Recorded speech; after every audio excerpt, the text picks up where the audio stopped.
Hi friends, ഇന്നിപ്പോൾ ശ്രാവിന് fruits day ആയിരുന്നു കേട്ടോ. എക്സാമും ഉണ്ട്, ഫ്രൂട്ട്സ് ഡേയും ആണ്. അപ്പോൾ ഇന്ന് കളറൊക്കെ ഇടണമെന്ന് പറഞ്ഞേക്കണം. അപ്പോൾ റെഡ് കളർ ഉടുപ്പാട്ടോ അവളോട് പറഞ്ഞേക്കണം. അപ്പോൾ അതിന് ഉടുപ്പിടാനും പുതിയ കമ്മലും മാലയൊക്കെ ഇടുന്ന കാര്യം ആലോചിച്ചിട്ടാന്ന് തോന്നുന്നു. ഇന്നിപ്പോൾ വിളിച്ചപ്പോൾ തന്നെ എനിക്കൂട്ടോ ചിരിച്ചുകൊണ്ട് തന്നെ ഡ്രസ്സൊക്കെ ഇടിച്ചു അവൾക്ക് കൊടുത്തുവിട്ടായിരുന്ന ഫ്രൂട്ട്സ് ചെറിയായിരുന്നു കേട്ടോ.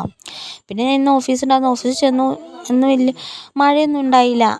പിന്നെ ഉച്ചയായപ്പോൾ ചോറുണ്ടു. ഇന്ന് മോരുകറിയൊക്കെ ആയിരുന്നു കേട്ടോ. മോരുകറി അച്ചാറൊക്കെ ആയിരുന്നു. പിന്നെ ഞാൻ ഇന്ന് ഒറ്റയ്ക്ക് ഉണ്ടായിരുന്നു. രമ്യ ലീവ് പറഞ്ഞു, അവൾക്ക് സുഖമില്ലാത്തതുകൊണ്ട്. അത് ഞാൻ ഒറ്റയ്ക്ക് ഇങ്ങനെ വർത്തമാനം പറയാൻ ആരൊന്നും ഇല്ലാത്തതുകൊണ്ട് ബോറടിച്ചിരിക്കുക കേട്ടോ. ഇന്നിപ്പോൾ മഴയൊന്നും ഉണ്ടായില്ല. വൈകുന്നേരമായപ്പോൾ ഒരു മഴക്കാറ് പോലെ വച്ചു, പക്ഷെ അങ്ങനെ വലിയ മഴയൊന്നും പെയ്തില്ല കേട്ടോ. പിന്നെ ഈ ഓഫീസിൽ ആരും ഇല്ലാത്തതൊക്കെ ഇരിക്കുമ്പോഴേ വർത്തമാനം പറയാൻ ആരും ഇല്ലെങ്കിൽ ഒരു വിഷമമാണ്. പിന്നെ വൈകുന്നേരം കടയിൽ കയറി മേടിക്കാനുള്ള കുറച്ച് കൂട്ടാത്തിനും സാധനങ്ങളും നാളത്തെ ചായക്കുള്ളതൊക്കെ മേടിച്ചു. നാളെ ഏത്തപ്പഴം മുട്ടയും പുഴുങ്ങാമെന്ന് വെച്ചു കേട്ടോ.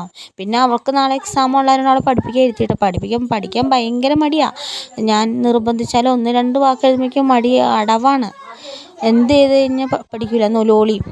അത് കഴിഞ്ഞ് പഠിക്കണ്ടെന്ന് പറഞ്ഞു കഴിഞ്ഞാൽ പിന്നെ കളിയാണ്. കളിക്കാൻ ഒരു കുറവുമില്ല.